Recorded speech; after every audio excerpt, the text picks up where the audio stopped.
Hey you guys, I just wanted to take this opportunity and to let you know we have the up and coming Game Changers Summit live coming up on January 27th to 29th.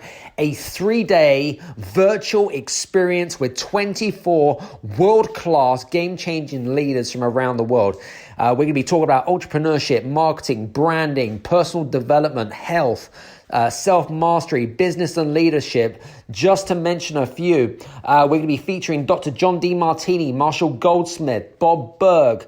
We're going to be featuring the Instagram influencer, Natasha Grano, and many, many more. Now, you can become a participant in the Game Changer Summit Live for free. All you have to do is go to the following URL, https://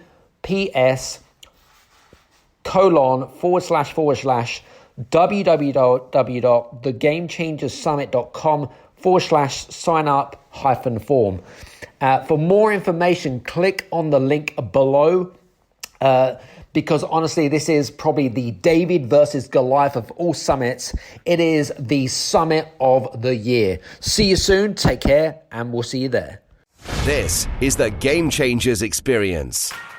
Deep dive conversations with leading business disruptors, Olympic athletes, celebrities, entrepreneurs, and influencers from around the world. This show will teach you insights about the winning principles in mindset, productivity, marketing, branding, entrepreneurship, business strategy, and more. Hosted by Productivity Authority, business strategist, former elite athlete, author, and public speaker, Adam Strong. Hello, everybody, and welcome to the Game Changers Experience podcast with myself, Adam Strong. And today we have on the show, Mr. Ash Lawrence. Ash is a performance psychologist specializing specifically in sport and business. He's also an author. He's written 3 amazing books as well.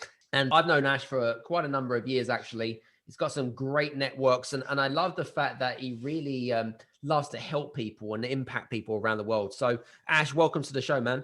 Welcome to you too, Adam. Thank you very much for inviting me. Love it. Can't wait.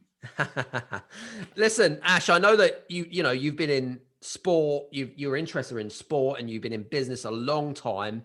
And I'd love to know more about how you got into kind of sports psychology, if I may, because you've gone through a bit of a journey and stuff like that. Do you mind if you're, just for the sake of the audience, would you mind just giving us a little bit of a snapshot? Yeah, long story. I was at school left-handed, dyslexic, didn't know it at the time. Left school at 15 or just over with absolutely no qualifications.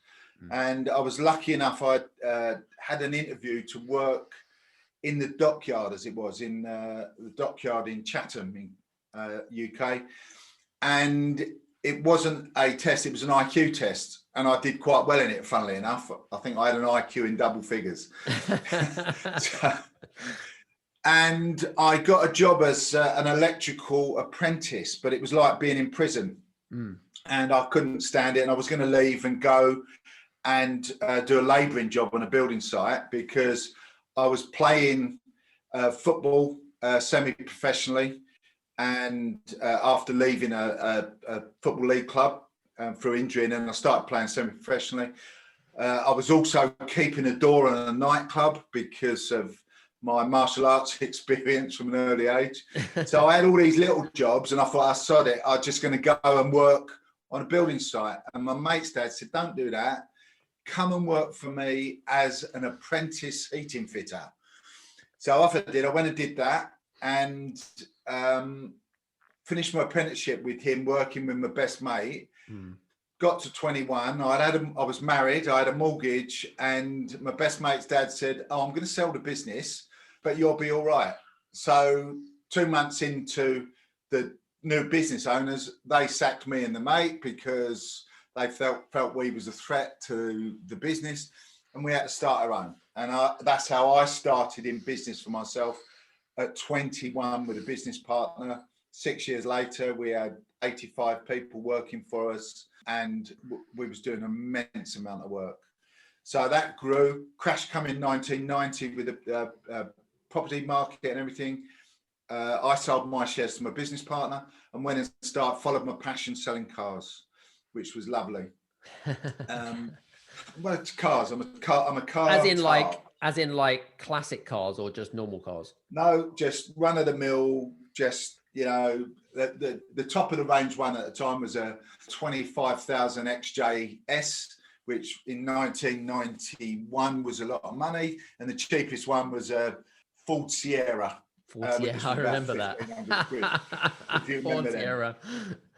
Did really well at that. Built that business up, but I again got up to about 75 staff, and I had a car hire and minibus, car van and minibus hire company.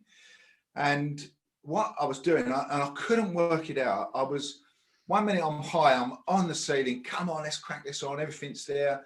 And then the next minute, I'm probably the most miserable bloke on the planet. And it was getting to such a state that my wife at the time, she said to me, "You're unbearable to live with."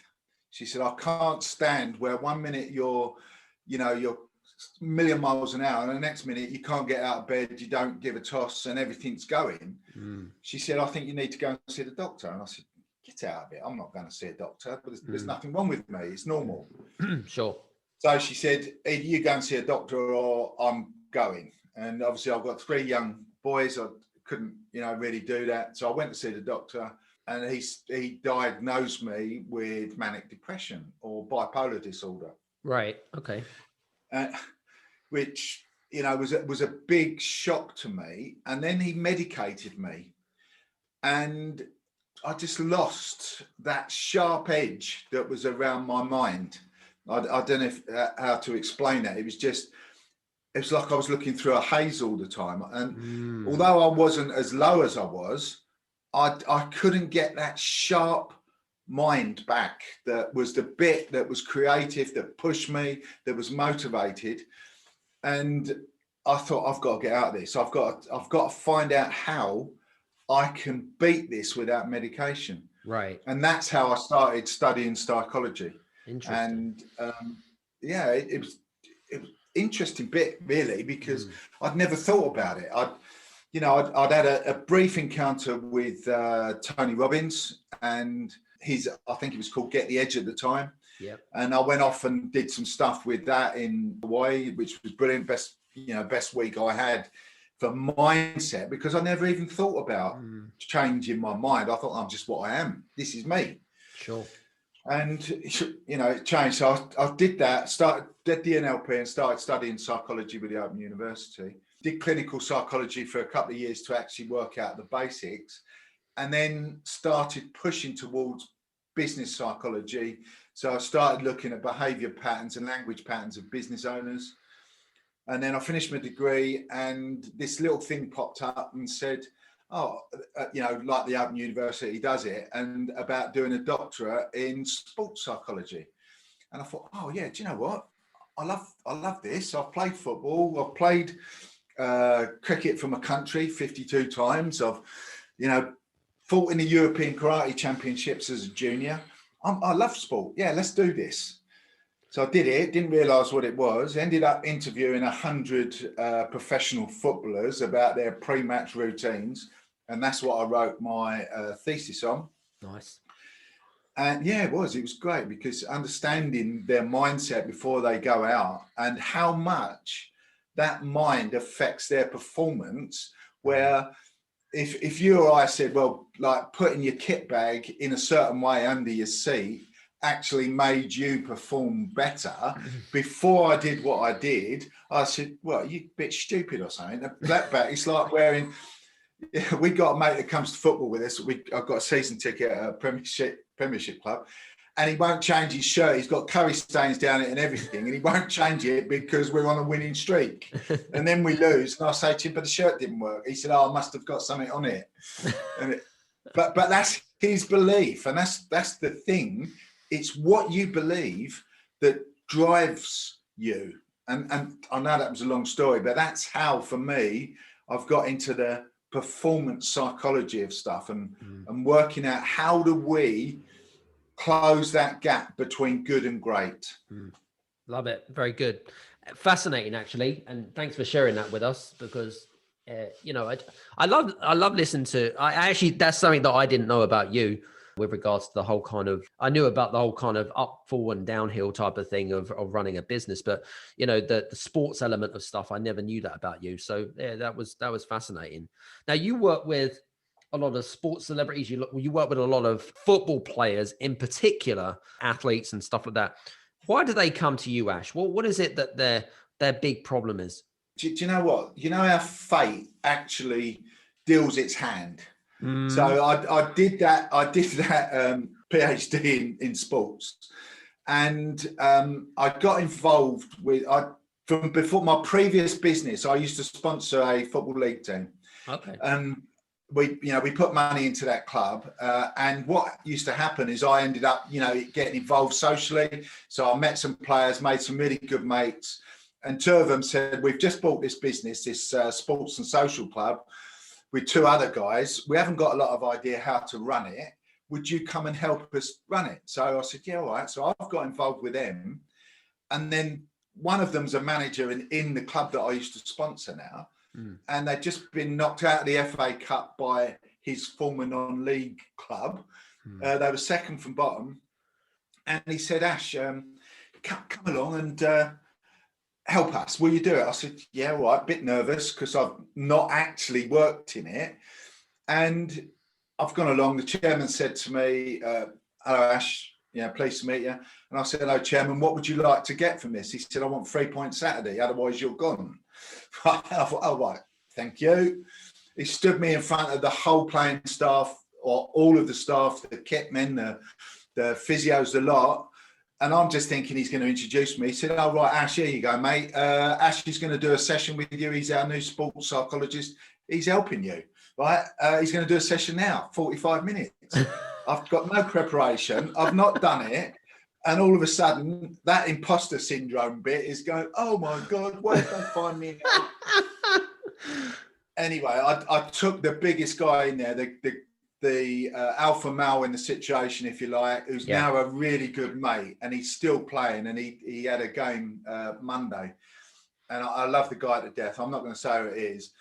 And everybody's looking up to him. And I did some muscle testing stuff and say, this is how the mind works on your muscles. And I had them in my hand. It was like they were there.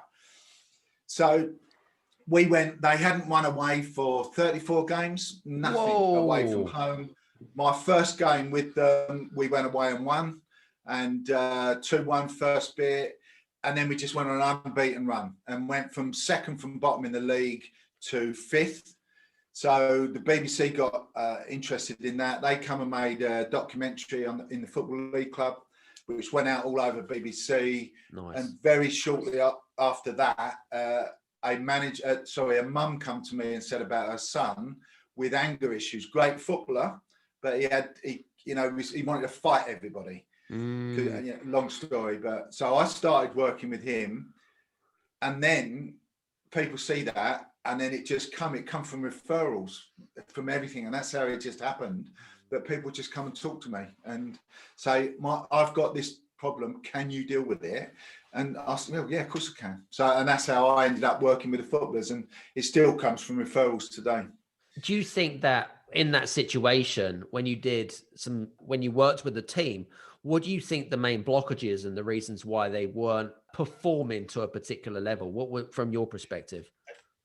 A lot of it's interesting because in that situation, it was a communication issue. Yeah. So if we say we break that club down into three areas, so we break it down into the management team, the playing staff, and then the physios and the fitness people. So there's three areas. Yeah.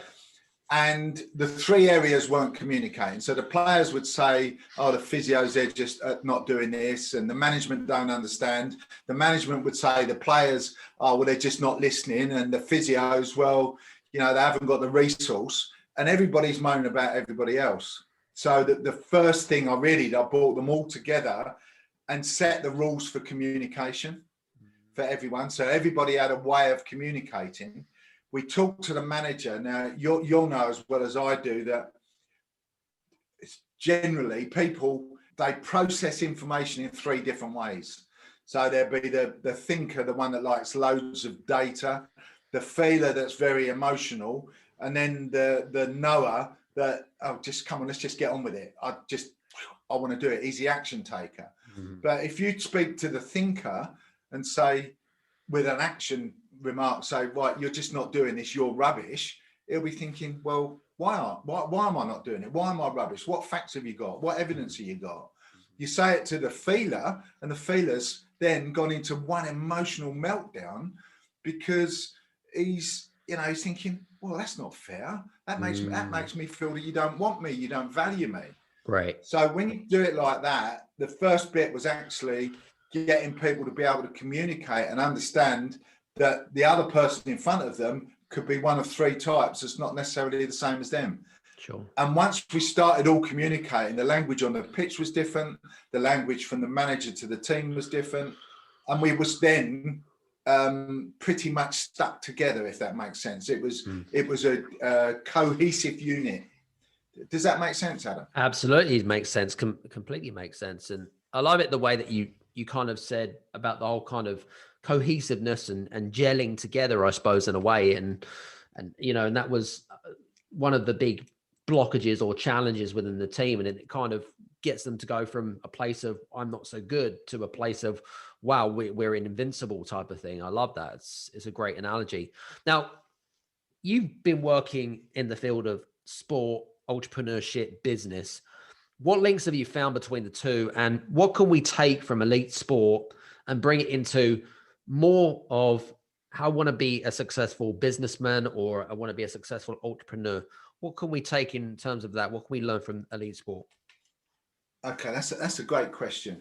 So I think you're a sportsman, I'm a sportsman, you're a businessman, I'm a businessman. The common denominator for me in that is the will to win, okay, and not giving up. For me as a sportsman, I want to win. Why am I now? I mean, I'm down to playing golf now because I'm getting on a bit, but I want to win. Okay, when I stand on there and I'm standing on that tee, I want to win. Whoever I'm against, I want to win. If I'm against myself, I want to win. So I accept that I'm a winner.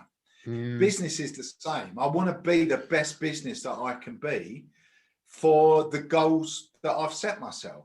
Right. So that winning element for me I believe, is crucial, that you want to do what it takes to win.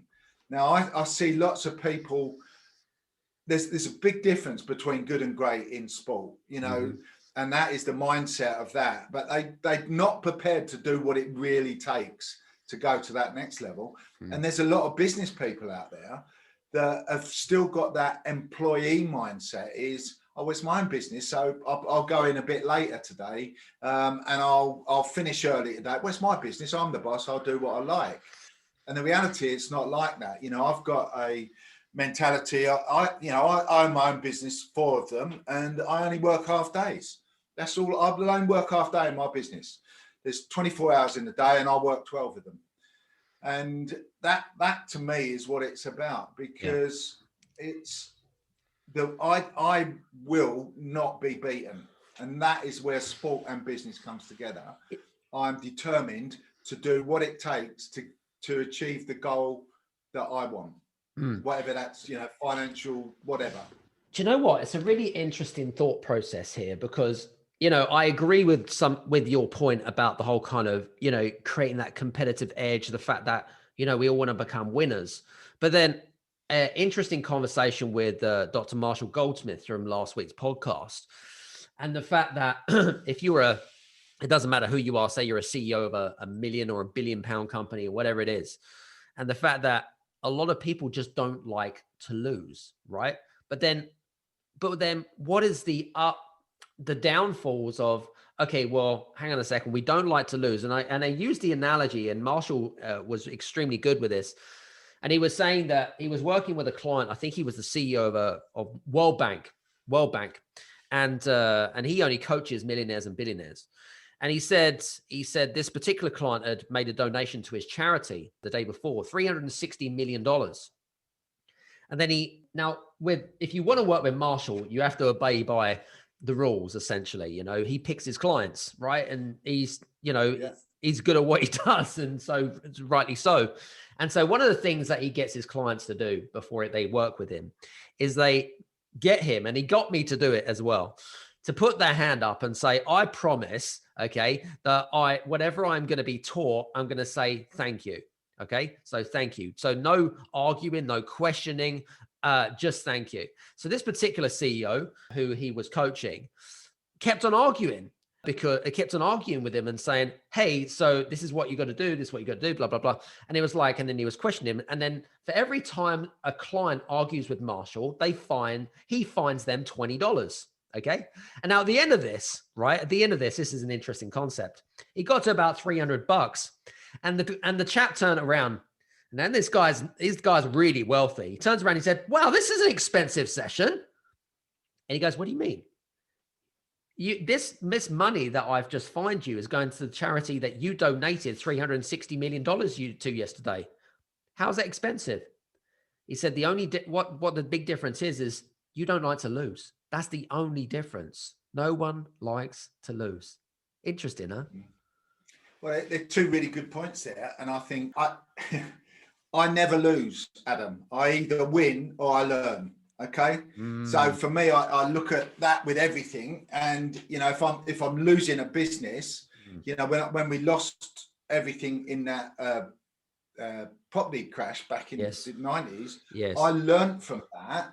And the biggest learning point from that, I lost, a few quid. But the biggest thing for me for that is I learned not to put all of my eggs in one basket, not to have all of my income streams in one place. And I constantly learn with that. And I think, and one of the things, and you're saying about that, I will interview my clients, and we have to have an agreement. Yes. And part of that agreement is that if you say you're going to do it, you do it. Okay. Because otherwise there's no point in us working together. Mm-hmm. I'm not interested in working with entrepreneurs, if you like, people that want to be, but actually will not put in what it takes. Mm-hmm. So I've got a questionnaire with all of my clients that come to work with me personally. They've got to want to do it. The other thing is I ask them when they do this, and it's in my first book, quite a big article about this bit, is I need you to suspend your beliefs. Whatever you believe before you work with me, when you're with me, you need to stop believing that. Otherwise, you're just justifying what you know instead of finding out what you don't. True. And that is not a growth mindset. No. The first explanation for me to my clients is, this is fixed, this is growth. Which one do you want to stay? Yeah. So then they agree to come into growth mindset. So therefore, they have to open their mind to a different way of thinking. Yeah. Because their way of thinking has given them what they got. So, sorry, does that answer that? Absolutely. No. It does. I was actually having a think about something, and something really occurred to me when I was preparing for our chat. And as we've already established, you work with a lot of sports celebrities and elite sports people, but you also work with entrepreneurs and business owners. My question is how do some of your clients deal with pressure? Because interestingly enough, I know that, as the world is evolving, I think that a lot of people feel that they're pressured not into doing something that they don't want to do, but how do we deal with pressure? Whether it be internal pressure, whether it be external pressure. Love to kind of have a dialogue about that. Okay. So interesting. What is pressure? What is stress? So to me, there's no such thing as stress, just people having stressful thoughts. True. So the stress that we create, or the pressure that we create on ourselves, comes from the thoughts that we have about something. And generally it comes from catastrophizing events that are going to go forward. That is the bit. So we look at this, and the pressure comes from, what if I don't do this? What if I don't meet this goal? What if I do this and it goes wrong? So once you start to put that pressure on yourself, that's all created by the thoughts you have. So what about if your thoughts were different to that, and you focused on the process of doing what you know right without focusing on the outcome. See, when I turn up on a golf course, and I've played in lots of competitions where, especially some celebrity pro-ams, and I'm standing on the tee and there might be, I don't know, 100 people watching, and I'm standing there in the tee. Is my mind thinking, are this lot thinking he's a complete twat? Will he mess it up? Or am I thinking, right, swing easy, finish looking good? Because I know that if I swing easy through my routine and finish in this, the fixed pose, I know I've followed through and I've hit. I'm not worried about what they are. My thoughts are on the process, not on the outcome, because the outcome creates the pressure. And then it becomes a self-fulfilling prophecy, because that's what happens. If you think you're not good enough, you won't be good enough. If you believe it, you will perceive it. And believe me, you will receive it. Interesting. So, and that to me is a bit, I take a lot of stick about this, because people say, well, stress is real. Yes, it's real, but you've created it by the thoughts. So stop having the thoughts. It's Sorry, interesting. does that sound harsh, mate? No, it doesn't at all. I think, interestingly enough, it's that, when we're talking about this subject, is that it's your reality at the end of the day. Your belief system is your reality. No one's going to convince you otherwise, but whatever you believe is your reality. Yes. So we come back full circle there. So when you're working with me, the first bit is suspend your beliefs.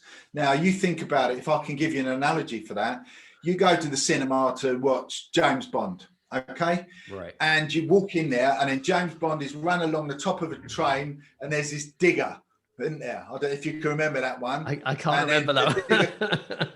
The digger comes through the roof of the carriage, and then he jumps off the arm of the digger into the carriage, straightens his jacket up and walks in. You don't sit there thinking, nah, that's a load of rubbish. That couldn't happen like that. If I did that, I'd fall off or I'd miss it with the digger. You don't think that. No. You get absorbed into it. So what you've actually done, you've suspended your beliefs from that reality. It's no different to that in life. Just because I believe that, it doesn't make it real. No. You go back to Copernicus, and the earth revolving around the sun and the sun revolving around the earth argument.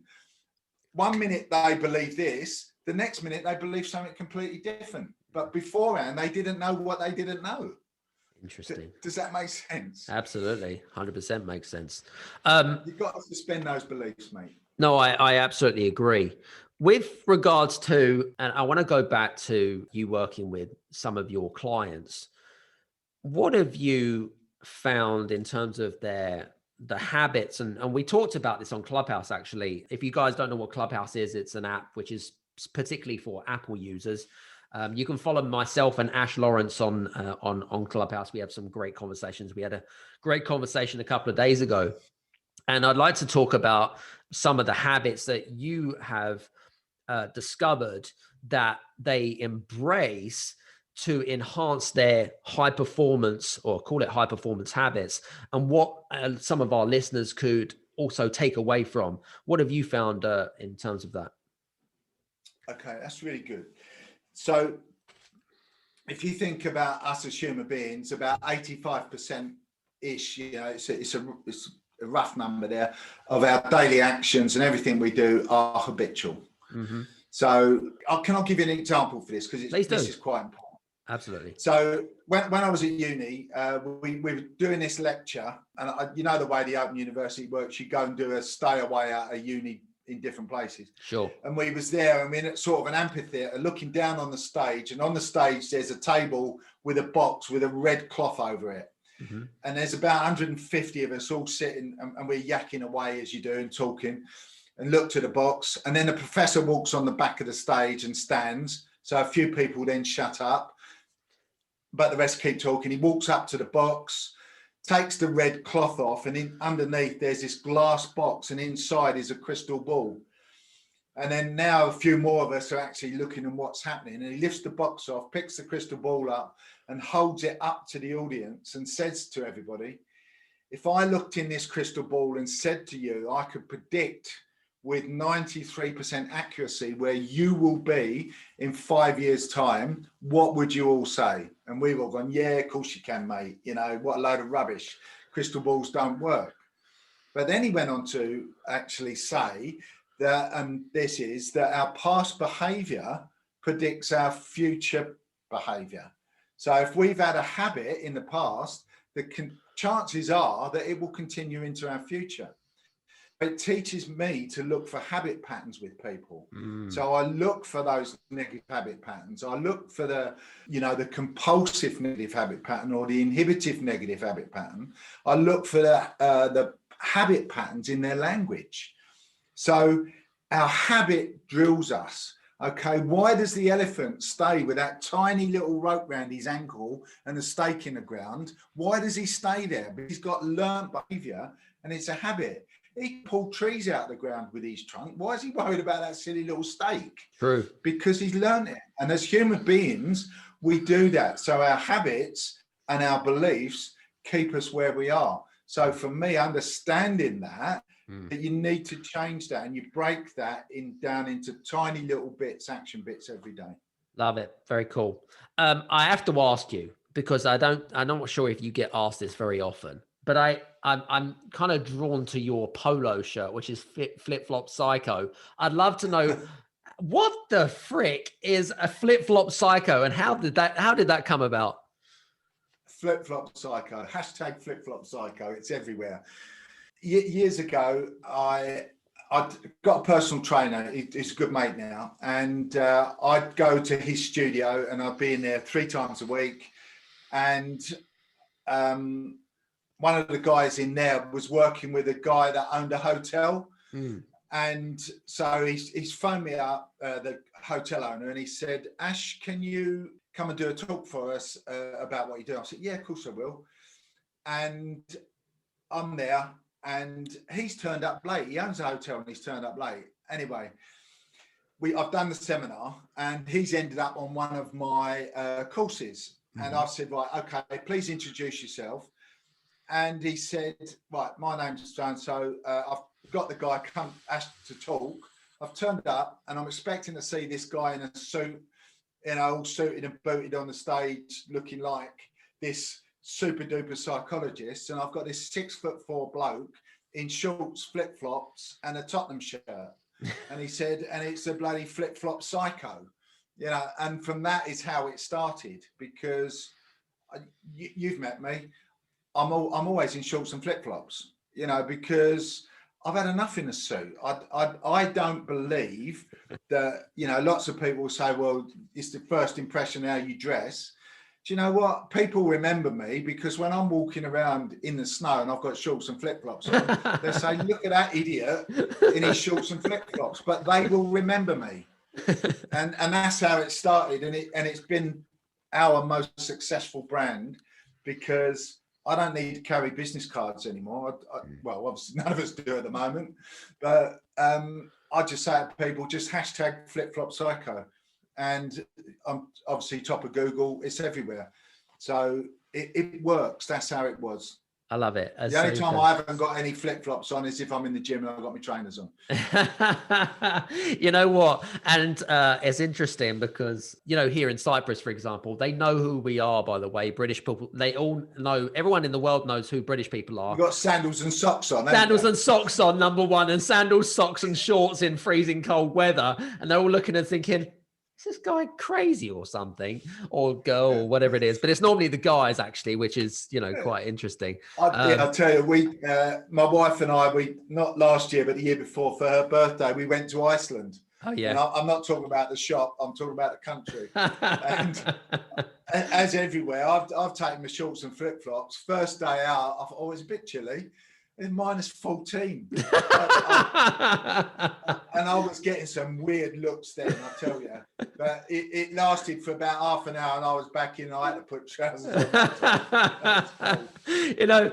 When I was in Sweden, I try to wear shorts and maybe not flip-flops, but definitely wear shorts and t-shirt. And it's interesting because people are so sensitive. They're wearing their overalls and their winter woolly hats and gloves. And there's me in my shorts and t-shirt. And they're like, you cuckoo, what's the matter with you? Yeah, I love it. So funny. I think, do you know what? I think it's, again, this comes back, the whole psychology thing. Yeah. I did a talk a few years back at quite a big London teaching hospital to 150 surgeons and anaesthetists. And I've turned up in my shorts and flip-flops and my Tottenham shirt. You can tell I'm a big Tottenham fan. And nobody would talk to me at the coffee table or the tea table because, you know, they're all coming in to see these speakers. Yeah. Obviously, they didn't know I was the keynote speaker. And nobody would talk. I couldn't engage them. They would say, oh, yeah, hello, and polite, and then walk away from me.